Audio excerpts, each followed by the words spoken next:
You're listening to the Future Tech Health Podcast with Richard Jacobs. Until I reached age 40, I never realized the obvious, that we all have medical issues, or we at least have a family member or close relation that has, or will have them in the future. Medicine and biological systems are the final frontier. Until we've conquered death, figured out how life began, cured cancer, and understood our purpose in the universe, there's a heck of a lot to talk about when it comes to our health. Future Tech Health means I'll be covering futuristic topics that are actually already in clinical trials, or even starting to appear on shelves or by prescription, or available for your own use. We dive deep into stem cells, CRISPR-Cas9, the science of sleep, epigenetics, medical testing, cancer, ketogenic diets, stem cells, aging, regenerative medicine, and more. My goal for you, the listener, is to learn from these podcasts. You may very well learn something that may change the course of your life for the better, steer you towards a new career, or give you insight into addressing a serious medical problem. Remember, however, this podcast and its content is informational in nature only. No medical, tax, legal, financial, or psychological advice is being given.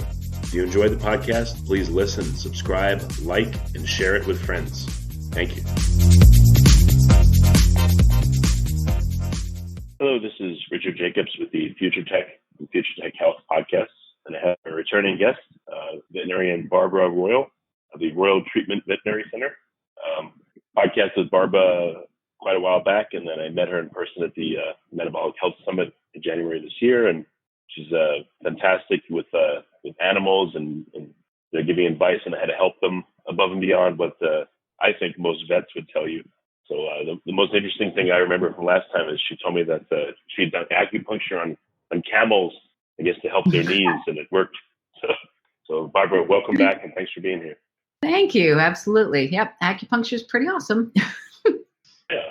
So tell me what, for listeners that may not know from last time, tell me a little bit about yourself and how you got into the veterinary world.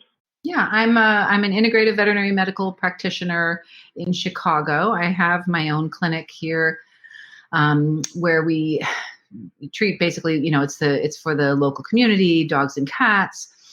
We do a few other animals, rabbits and smaller animals now and again. And then I also consult at the zoos for integrative medicine techniques and practices and nutrition for both Lincoln Park Zoo, Brookfield Zoo, and the Shed Aquarium.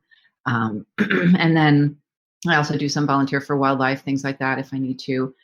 But my practice is really based in trying to find the better fundamentals for health for the animals that that I'm treating, so that it's not constantly looking at medications or different types of conventional medicine first. What I'm really looking for is to find nutrition that's going to make a difference, maybe some holistic supplements or anything that we can do for lifestyle that might make a difference to change an animal's health situation. And I feel like right now we have a medical system that teaches an awful lot about drugs and surgeries and things like that, but we really don't teach in our veterinary schools and even for humans, I think, a lot about the causes of health. And I think that's something that every doctor for animals or humans should really have. We should have a really firm grasp on what are the causes of health for whatever species we're treating. So that's why I do what I do. What's weird is we use millions and millions of rats, modified rats in labs, and say, hopefully that'll apply to humans for all these drugs and treatments. But then we probably ignore all the dogs and cats and monkeys and other creatures that people take care of, and I would guess have probably similar problems to us. And that seems to be marginalized, which is really strange. If you think about it, it's like it gets this odd dichotomy, Yeah, I think, there's a lot of things that translate from, different animals. If you're talking about all mammals, there's things that sort of are common about our metabolic pathways and things. And then there are things that are quite different. So, for example, I talk a lot about to the ancestral mechanisms of healing from ketogenic diets. And that works very well for humans. I think it works very well for the dogs and cats that I see. But it wouldn't work very well for a horse. You can't use that type of diet, although there is still an ancestral mechanism for cleaning up your own cells, in a horse or an animal that has to eat different foods in order to do well. We just have to figure out how to turn on that mechanism in that species. So what do you see as are the predominant issues with, I guess we'll go simple, dogs and cats? Mhm. Are people taking care of them in the right way? Are they feeding them in the right way? Are they causing them issues? I mean, what do you see? I think the biggest problem we're dealing with right now in dogs and cats is cancer. I think, the statistic of 1 in every 2 dogs in our country having cancer is shocking and horrifying, and have to be doing something wrong. It doesn't make any sense whatsoever for such a huge population of animals to have so much cancer. And secondarily to that, what I see in my practice, it's not just the cancer, but it's the things leading up to the cancer that seem to be a big problem. So it's inflammation, allergies, chronic problems, even seizures, things like that. All of those I feel are sort of just these gradations of the body being unhealthy, not being able to clear itself. And the best way that I feel like we solve those problems is if we really address the nutrition primarily, and then see what else we need to do down the road. So part of our biggest problem right now is that we're feeding dogs and cats a huge amount of processed foods. And these processed foods, typically are the dry kibble form. And that, I think, is probably one of the biggest factors in these terrible statistics about cancer and inflammation in our pets. Most kibble foods tend to be about 50% carbohydrates, which is an awful lot of, basically, you think carbohydrates, that means sugar. So if you're feeding any animal 50% of their diet is sugar, there's going to be a problem there. And then, the processing itself has, the possibility of creating potent carcinogens at the same time as we're feeding these sugars. We're going to see problems with inflammation, and then heading into cancer and heading into other health issues. I think if we stop that train of the poor nutrition train and give animals the healthy foods that get their immune system and their body working, that makes such a huge difference. And I certainly see that in my practice. You said 50% of dogs get cancer? Yeah, it's an insane. Oh. And it absolutely should not be happening. When I came out of vet school 25 years ago, that was not at all the statistic. In fact, when we talked about cancer, it was like, wow, I hope you don't see any cancer cases this year, And for me right now in my practice, I'll get new clients coming in, at least 5 or 6 new clients a week that they're coming in because they need a second opinion about a problem with cancer. And that's a disaster. It's a disaster. And it's, we're creating it on all levels for many, many reasons. The pesticides in the foods also are implicated in cancers. We've just seen that huge thing about glyphosate, in the lawsuits, and they're showing very clearly that they're associated with cancer. Well, we're feeding an awful lot of these pesticides, using pesticides topically on our animals, and we think somehow they're going to come out without problems. And it's just not the case. These chemicals are very powerful, very strong. I studied chemistry before vet school. I know what they do. They're not safe. And, we have to pay attention. Okay. Good, fresh food is the way to go. So, okay. Again, an irony here, because a lot of people say, oh, don't give dogs people food. And if you think about that's saying that is a really bad thing. And I guess I bet you most people assume that dogs should be very healthy, and cats, because they don't appear to have any sugar or quote unquote people food, but what they're having still is bad enough that it's destroying their health in a short period of time. I mean, average dog lives 12 to 13 years, and they're getting cancer in that time. Well, and the problem too is that, there's 2 things. One is that all the foods we're feeding to them are actually made by people, and those people are very invested in making money, and very, very few of those people, from a big industry standpoint, have spent an awful lot of time trying to find out if these foods are actually healthier than a fresh food. So that's a big problem. They're looking at making something that is convenient, affordable, and makes them a lot of money, and with ingredients at hand that they have. So if you have a cereal company making a pet food, they've got a lot of leftover cereals. They're going to be cereal grains that are going to be from the industrial world that'll have a lot of glyphosate and pesticides in them. Plus they're cereal grains, which isn't really appropriate for a dog or cat, but they'll be using those. Or a company that has, that is in the human food industry, has a lot of leftover bean things or potatoes or things like that. None of those things are appropriate for a dog or a cat. They shouldn't be getting their protein from lentils. They shouldn't be getting their main source of their calories from, potato. They're going to be, you want to try to tap into what their ancestral need is. And these are animals whose bodies are used to getting fresh food from eating an animal. That's what they do. They would hunt and kill and eat an animal or scavenge, an animal that's already gone, and they would be eating the meat and the intestines and, I mean, honestly, the brains, the eyeballs, everything, and chewing on the bones. That's their thing.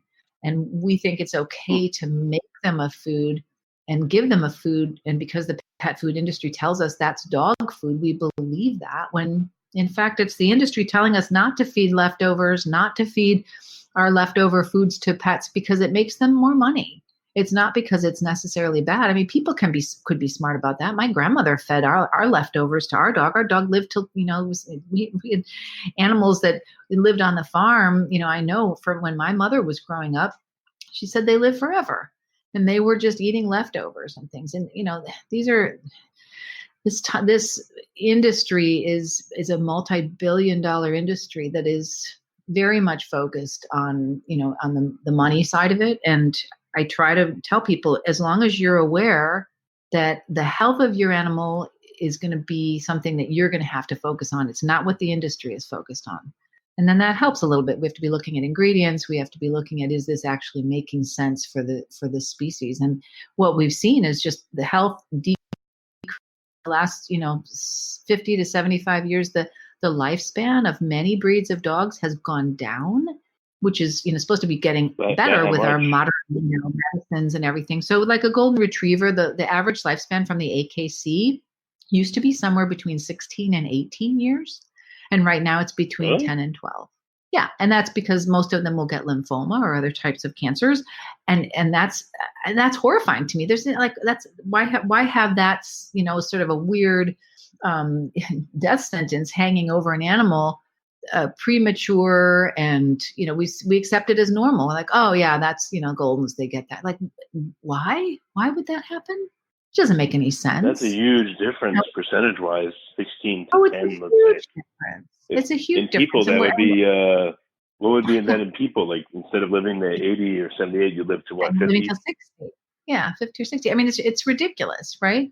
And we sort of just accept it because it's just like, oh, that's their lifespan now. We have such a poor ability to really have a memory about this. We didn't talk about it, and we also have no way to record or keep track of what's really happening for general health with what we're doing.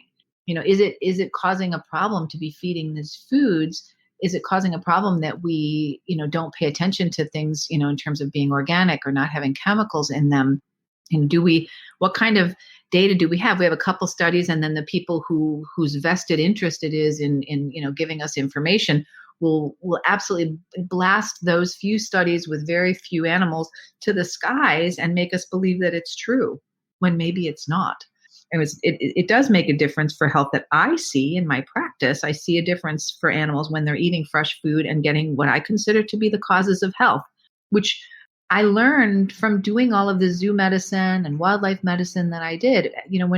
When I'm dealing with an injured, like say some animal, a bird that's a waterfowl bird, grebes. Grebes are amazing. They're so cool, but they're very specific eaters, like cats. Cats are obligate carnivores. Well, grebes they have to hunt and eat fresh fish, or they just die. So if you're trying an animal that's got an injured wing or something like that, and you're being a rehabber and you're trying to feed it, and you go ahead and feed it some sort of a processed food, they don't do well.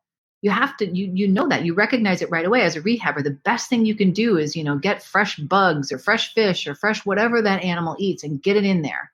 If you have to tube feed it in, fine, but you have to get that right food in there, and then they do well, they'll heal. And that's what we learn as rehabbers. That's what we learn when we work in zoo medicine, wildlife, and then we get to dogs and cats, and we're like, no, they can eat this little hard processed kibble their entire life. I mean, it's crazy. So what should dogs and cats eat? What's an ideal diet for them? Something fresh, something that's balanced, and it shouldn't be just muscle meat. One of the big mistakes people make when they hear something like this is like, oh, they're supposed to eat meat. Okay, I'm going to feed my dog hamburger the rest of its life. And that's a problem because they would never just eat. I mean, if they kill a rabbit, they're not just eating the thigh muscle. They're eating the intestines and the heart and the spleen and the brains and eyeballs. And all of those things have different nutrients in them.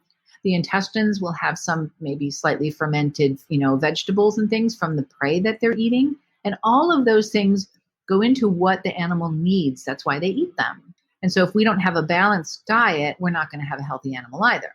So you want to make sure that the food is very balanced and that it includes all of the different micronutrients in it, but it should be fresh meat, uncooked if possible. Definitely not, when you take beautiful fresh ingredients and you cook them, you will be decreasing the nutritional value of most of them. And that's one of our issues right now we're seeing, in terms of animals that are having, like we were talking recently at another seminar about the heart disease that people, sorry, I get all choked up about heart disease. But it's a bad thing. It's a terrible problem. We see heart disease in animals that are, they said it was because they were eating grain-free food, but it's really because we've been feeding foods that have been, they're not fully balanced. They're not healthy enough.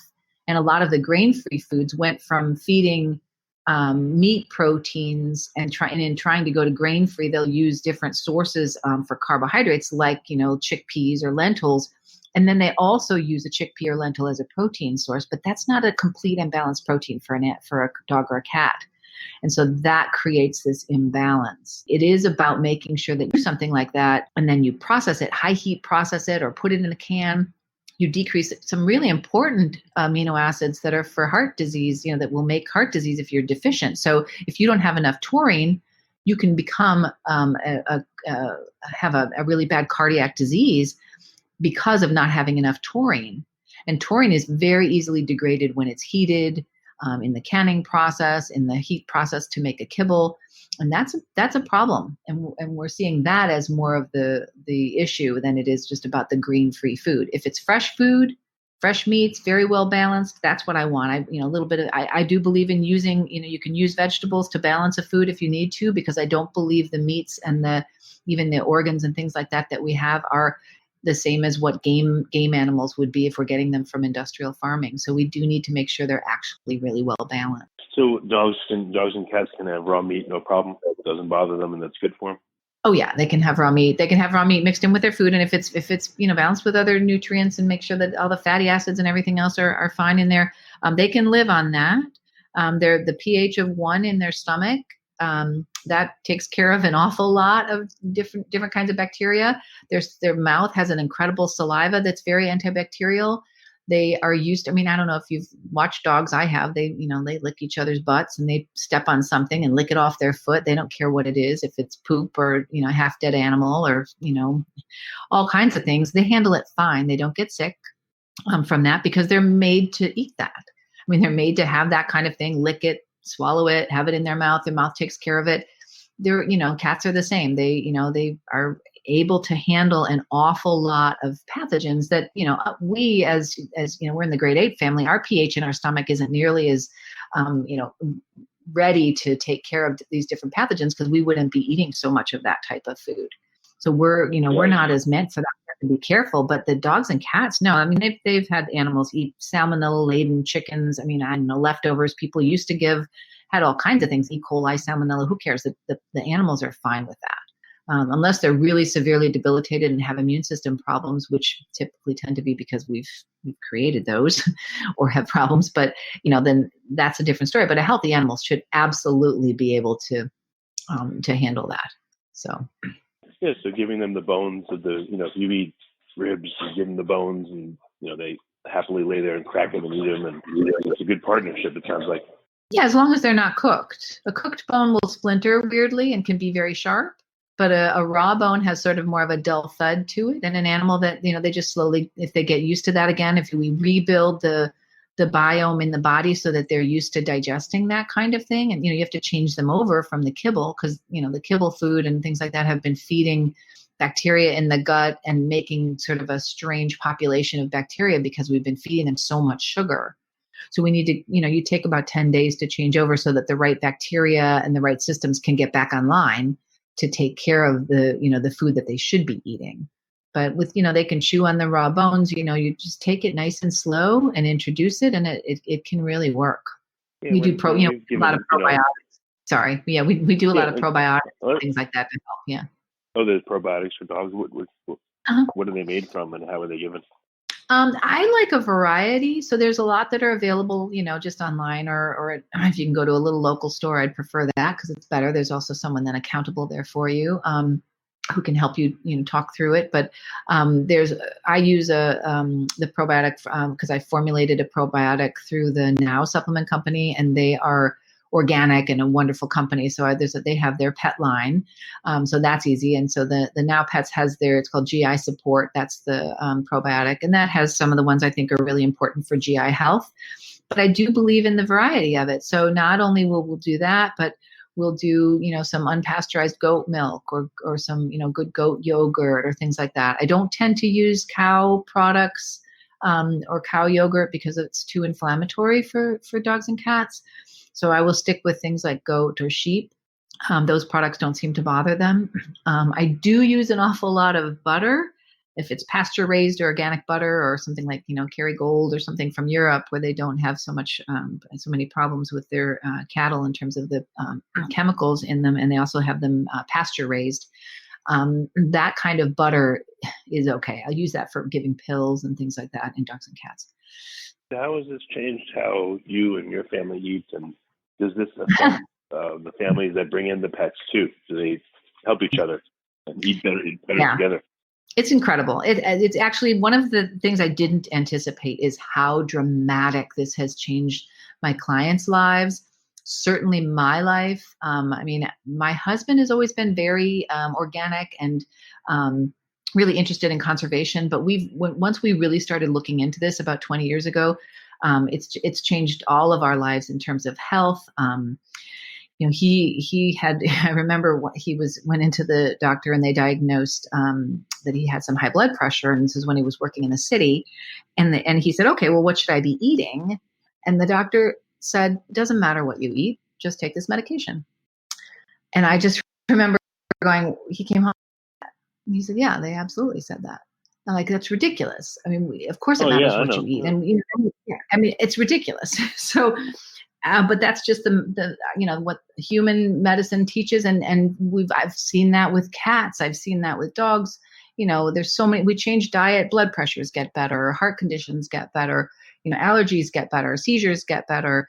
And we do the same thing now with my family. It's the same. My husband now is actually what his profession is. He's an organic farmer, and we have our own food that we grow, as well as buying food from organic local markets and things like that. My daughter's the same. My son, we don't eat processed food.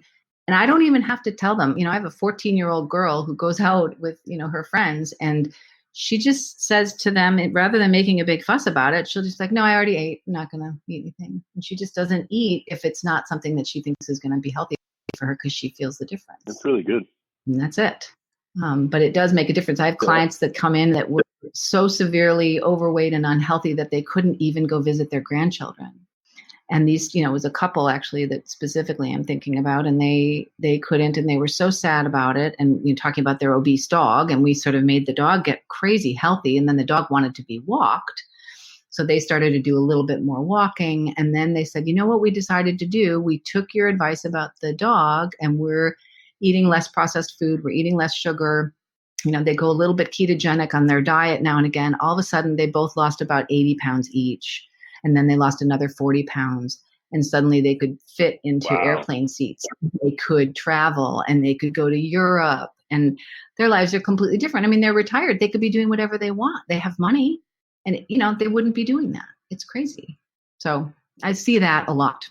Do you tell this to your patients when they come in, or do you can't really tell it to them, or do you share stories of how the animals got helped and then the people get helped, or how does it happen? I try not to, because people associate eating, weight, and all of that with sort of a shaming, right? And, it's very weird. It's not considered. And I think this is also from the industry. It's like, you can eat whatever you want. You can do whatever you want. You want to eat a ton of sugar, eat a ton of sugar. And the industry teaches you that it's your choice. You can do this. And if we say, you shouldn't do that, we're sort of attacking them in a personal way. It's too personal. When actually, as a doctor, I consider it a medical condition, right? It's a medical condition. If an animal has an infection on the skin and it's a staph infection, I'm going to say, okay, we have to fix this. I have to give you this thing and this thing. It's going to treat it. And that's what we're going to do. But if I say, even if I say about the dog, I have to dance around saying your dog is, obese, because the first time I say that, people get really embarrassed and they're shamed and they feel like I'm attacking them. So I dance around it and I'll talk gently about it and I'll do that. So if I'm doing that with the animal, you can imagine it. The idea of saying anything to anybody about their own diet or their own health, it's absolutely taboo. But I don't believe it should be. And I think it should be something that we should be aware of, because there's an addiction to sugar out there for people. It's the same with animals. So many cats I know are addicted to sugars in their kibble food, and it's very hard to get them to change to fresh food. You can do it. It took me 9 months to get my cat to eat raw food. I did it. It was difficult, but now he's probably the healthiest cat I know. And he was not doing well when I first started with him. Do people's health condition, at least visually, correlate with their animal's condition, or no? You know what? I think when given the tools to do that, I see both human and animal conditions do tend to improve somewhat together. Because if I were just giving a medication for something, then you wouldn't see much of a correlation between the human and the animal. And so in terms of getting better, I feel like understanding what's going on, I spend a lot of time trying to talk about what's going on. And then once I explain that, people understand that would also be relevant for them. And then they have the tools and they can do that. So in terms of getting better, I do see that correlate, because I see the animals get better and then I do see the humans get better. Walking in the door, I don't always see that. I've had very, very healthy mountain climbers come in with very obese animals. And it's because they're doing what they're told, which is feed this kibble food, and the animal's hungry all the time and they love the animal. So then they feel bad and they're not there because they're out climbing mountains or something. So they come home and then they give an extra treat and whatever. And it's because they keep saying, well, we put the dog on this, weight reduction diet of kibble food and it's just not working. We're trying these things but there's no good solution. And so, that kind of thing happens a lot. And then just, again, getting the tools, again, to talk about this actually applies to animals too. All of a sudden they can get their animals healthy too. I didn't think about that. So if you give your dog just kibble and you give it treats all the time, I guess just like someone eating a high carb diet, they're hungrier much more often than they would be. Absolutely. Meat only. Mm-hmm, absolutely. They're desperate. They get hangry. It's like when I changed my diet to be more ketogenic, so I don't eat sugar in the morning ever. Nothing at all for sure. And I still every so often on the weekend I'll have a croissant with chocolate. I like that. But I have this method in general. I don't get hangry anymore. I can work eating, but I'm eating mostly fats, maybe a little meat or something in the morning, or vegetables in the morning. I'm great. And that's what, we're teaching them about their pets. If these pets are eating really good food, they don't do that midday freak out about food or begging so much. They beg less. I will say, I also teach people don't feed at exactly the same time every day, because if you don't feed at the same time, they don't get this false hyperacidic ramp up that they would never get in the wild. They wouldn't know that every day at 4:30 they get a rabbit. They'd be like, I'm going to go hunting. I might get a rabbit. But I'm not going to anticipate getting a rabbit by producing acid and enzymes and saliva half hour before, which is what happens. Dogs can tell time and they know about food, but they never would put those two together. We put them together and teach them that that's the way it is. And they're like, oh, okay, well, so every day at 4:30 I get fed. Well, at 4:00, I'm going to start excited about it. Oh my gosh, oh my gosh, oh my gosh. And then over time, that creates an unhealthy situation in the stomach with too much acid that has no place to go. And it also creates this hyperbilious vomiting where people come in and say, oh, if I don't feed my dog right at 6:00 in the morning, he vomits. Like, that's not because you're feeding on time. Really? It's because they're anticipating that you're feeding at the same time every day. You just have to change that. Don't feed at the same time every day. They'll never know when food time is. They're not creating acid. They're not going to vomit bile. It's not in there. And that solves the problem. I feed my dogs once a day, sometimes 11 in the morning, sometimes 5 at night, sometimes, just every day it's a different thing. During the course of the week, I have big dogs. They get 1 meal a day. And so I have 7 meals per week. That's all I worry about. Sometimes it's 11 hours between meals. Sometimes it's 36 hours between meals. And they are super healthy. And they don't beg you all the time? No, they don't, because it doesn't work. I mean, it's a hunting technique. They're not hungry. They're very well fed. They're glossy and beautiful, very well muscled. And if their hunting technique is to beg and sit and stare at me and look at me for food, and it works, they will do that again the next day. I don't do that. True. And so it's not that they know I love them. They know that. They have nothing. The food is not the love. I give them food when it's fun, and I do that. I do treats. We have a good time. But it's not about, they're not going to bother me if I'm sitting somewhere to just get food, because they know that's not going to work. There's other reasons to do that. I'm the softy. They make you feel very bad. They look at you and they look very sad. It makes you want to give them more treats. It's literally a hunting technique. They're very good at figuring out. They're scavengers. They'll just figure out the hunting technique that works. I have clients that come in and say, "Oh, my dogs have to wake me up at 4:00 every morning to eat." Like, do you want to get up at 4 a.m? Do you go to work, or what do you do? And they're like, no, I want to sleep till 9. I'm like, well, okay, just stop. They're like, no, they won't be able to do it. They can't do it. I'm like, it'll take them 10 days. Deal with it. Close the door. Do something. Live. Stay up. Whatever you got to do. But get through the 10 days. Do not feed them. And they stop. They always stop. They're not going to use a hunting technique that doesn't work. People that the dogs wake them up and they feel like they have to wake up to feed them? Oh yeah, all the time. That's a common one. Yeah, It's crazy. But they're like, no, she's so hungry. She's so hungry. I'm like, she's acting hungry. She's not that hungry. It just works. So it's actually a bad thing to, I guess people think of it as a good thing. Oh, they're very regular. They eat at the same time every day, but that's actually not a good thing for them. No, not a good thing. It's not normal at all. Again, my touchstone is always what's natural. If I go back to the ancestry of this animal, what's the most natural thing that creates this incredible healthy population of wolves or coyotes or, foxes? I just saw a fox running through my front yard the other day. And, would it be normal for them to eat at the same time every day? No. Would it be normal for them to, have even pesticides or things like that on them? No. Would it be normal for them to get bathed every month? I looked at that glossy, shining red coat, thick tail. It was unbelievably beautiful in the sunlight. And it's because the natural oils are there. We're not bathing them off. We're not destroying the natural bacteria on the skin by over grooming them and making them, temporarily, maybe we do bathing and it makes them feel sort of good. But then their allergies or their other problems are going to come right back because we've exposed the skin and taken off the natural oils. I mean, we do so many things that create problems, create little skin inflammation and tumors, create, it's not healthy and it doesn't make sense. And we just started believing it for the reason that the industry told us to. So what are the common symptoms or problems that dogs and cats have when they come to see you? What do the owners tell you what's going wrong? And is that what's going wrong, or it's something else? Yeah, typically people come in for one thing and for me now, 20 some years in, people know that I'm going to talk about nutrition. So I've got that advantage. But, when I was even a few years ago, people would come in and say, no, I have my dog has an allergy problem.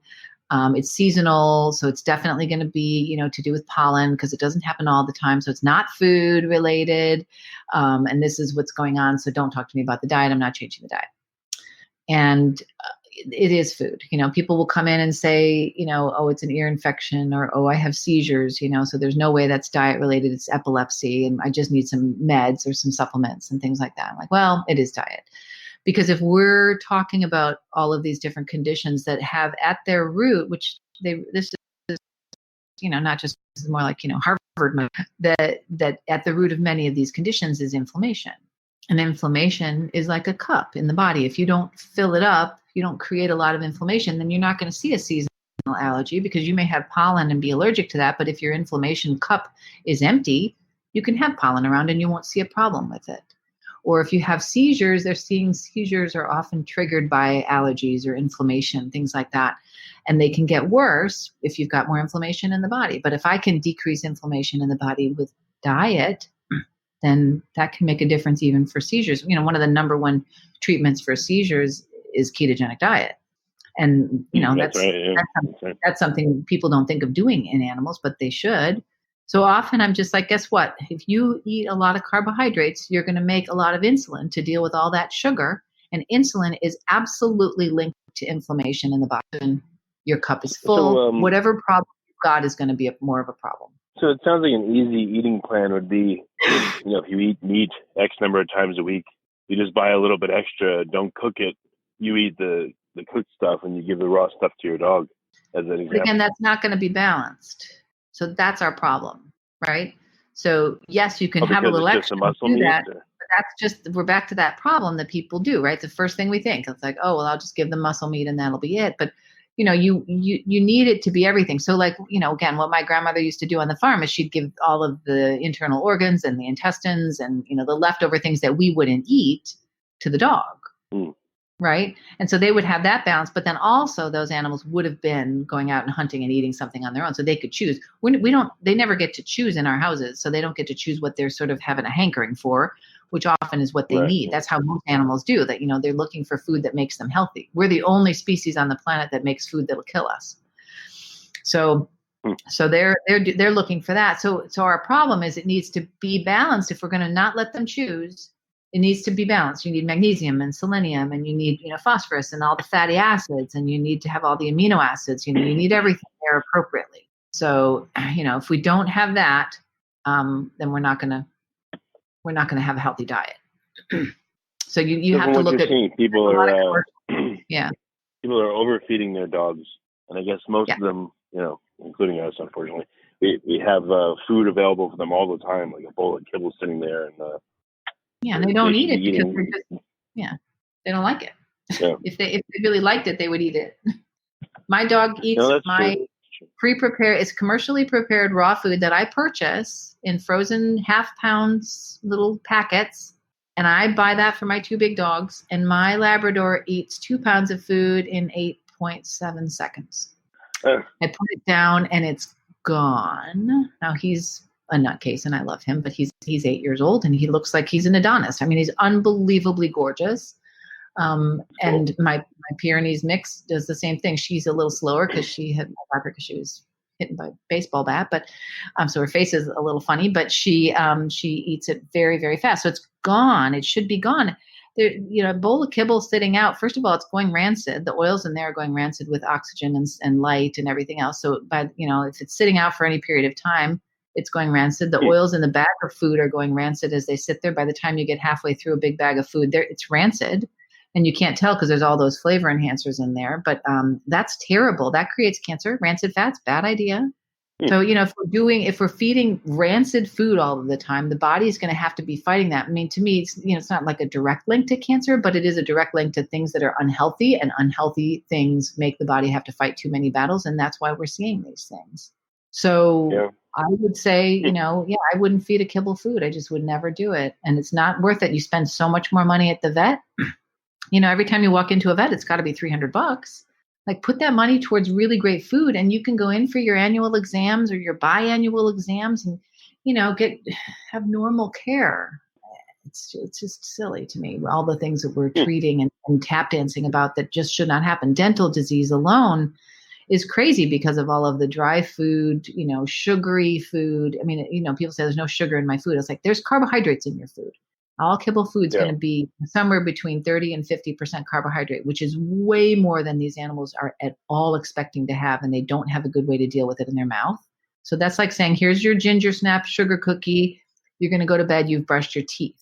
Like, no, I will have terrible dental condition if that's the case. And that's what these dogs are having. So there's no kibble that is good for them, no matter how good it looks.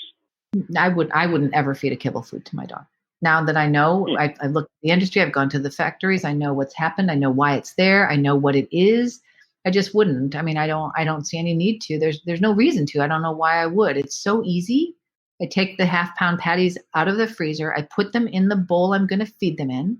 I thaw it on the counter, in the fridge, whatever my timing is. If I forget, I throw it in the oven in the metal container that I'm feeding it in. I put it in warm water, thaws it, in 15 minutes.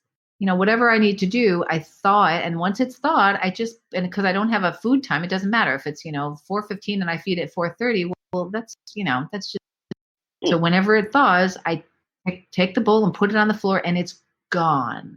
The bowl is licked 17 times clean. And then that's all I do.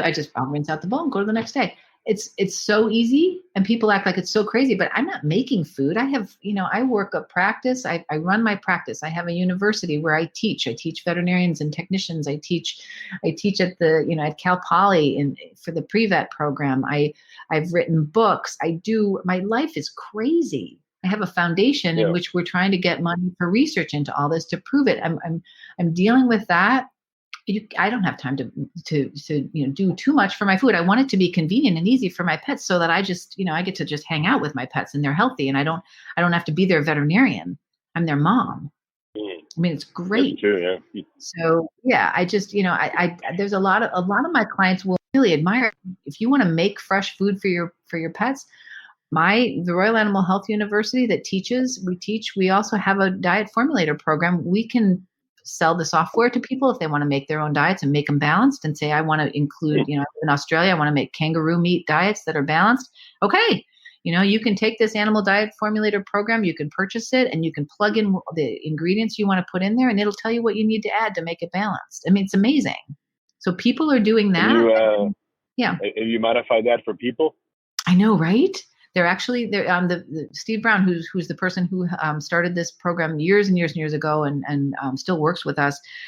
He's working on that for people. I mean, he's the one he's been correcting USDA data for years about what's in certain, like if you have chicken that's been industrially raised and never sees the sun, there's no vitamin D in there.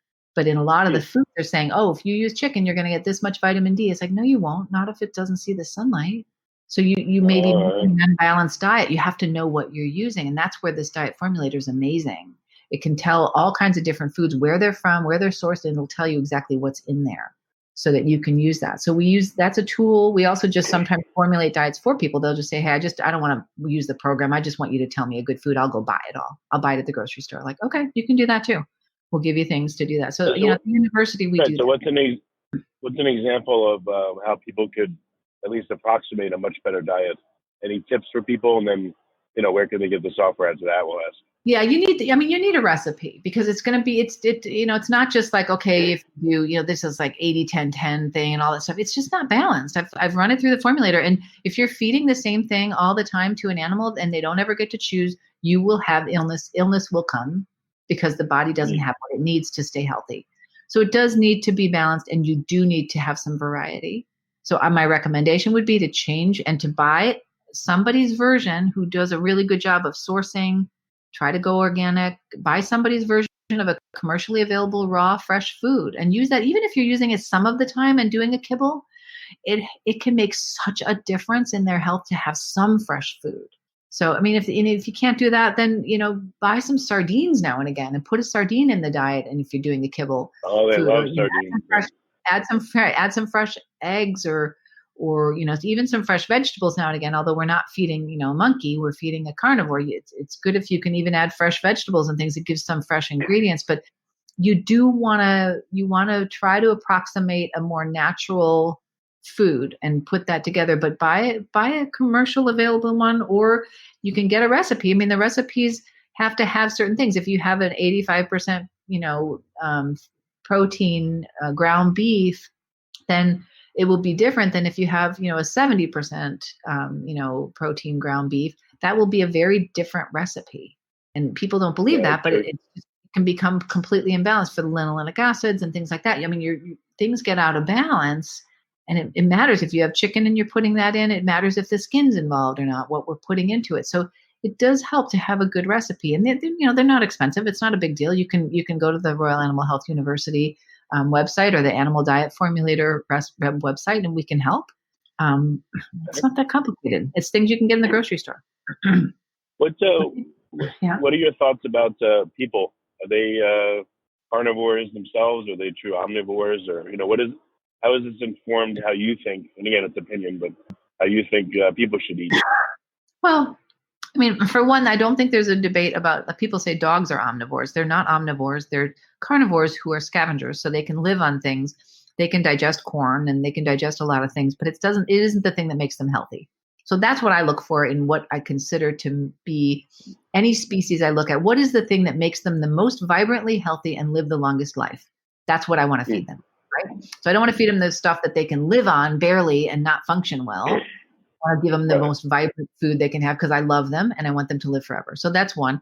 Cats obviously are obligate carnivores. It's crazy how much carbohydrate we feed them. They all get obese and diabetes and dental disease and heart diseases and things like that. The kidney disease, all of that can be avoided if they get fresh, good food, high protein, high fat, low carbs. So I do all of that. But in terms of people, I mean, for me, I just look at our diet, and I'm like, yes, fresh food. I don't need to eat processed food. And I really go along with what Michael Pollan says, eat food, real food other wouldn't recognize. Don't look, if you're buying food and all of it has to have an ingredient label on the outside to tell you what's in it, don't buy that. Get fresh food, make it yourself, cook food yourself. The number one factor in making sure that you stay healthy is if you make your own food. That's the number one factor. Because, I bake croissants with my daughter. I used to be a baker, and it takes 2 days to make a really good croissant. So we'll eat them, but we eat them like they're gold, right? So I'm not just going up to, the local coffee shop and buying 10 croissants and eating them all day, because that's crazy. I've spent 2 days making them, But make your own food and get to know what's in it. Understand how it makes you feel. Think about food. Don't let all food taste like salt or fried. If you know the taste of salt, you shouldn't have it all the time. You know the taste of sugar. Try to know the taste of what broccoli tastes like.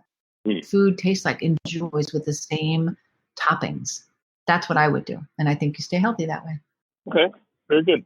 Yeah. So again, references, can we restate them for people that have pets and want to improve their health? What are the websites again? Oh, it's the my clinic. If you're in Chicago, is just the Royal Treatment Veterinary Center, and that's in Chicago. My university is the Royal Animal Health University. It's royalanimalhealthuniversity.com. And then we have a foundation also that's a nonprofit which accepts donations for research and student education. So that's Royal Animal Health University Foundation. And then the Animal Diet Formulator. .com, which is also that's where you can find more information about diets, but all of them are sort of linked to each other. So if you have any issues, you can get to one and find the other ones if you need to, or email us and we'll help you along the way to figure out what you want. That's great. Well, Barbara, thank you so much for coming. I really appreciate it. Absolutely. It was a real pleasure. Nice talking to you again, Richard.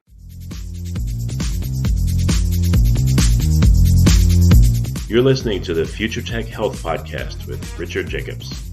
Until I reached age 40, I never realized the obvious, that we all have medical issues, or we at least have a family member or close relation that has, or will have them in the future. Medicine and biological systems are the final frontier. Until we've conquered death, figured out how life began, cured cancer, and understood our purpose in the universe, there's a heck of a lot to talk about when it comes to our health. Future Tech Health means I'll be covering futuristic topics that are actually already in clinical trials, or even starting to appear on shelves or by prescription, or available for your own use.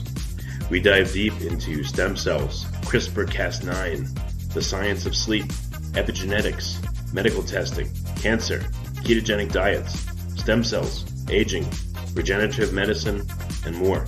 My goal for you, the listener, is to learn from these podcasts. You may very well learn something that may change the course of your life for the better, steer you towards a new career, or give you insight into addressing a serious medical problem. Remember, however, this podcast and its content is informational in nature only. No medical, tax, legal, financial, or psychological advice is being given. If you enjoyed the podcast, please listen, subscribe, like, and share it with friends. Thank you.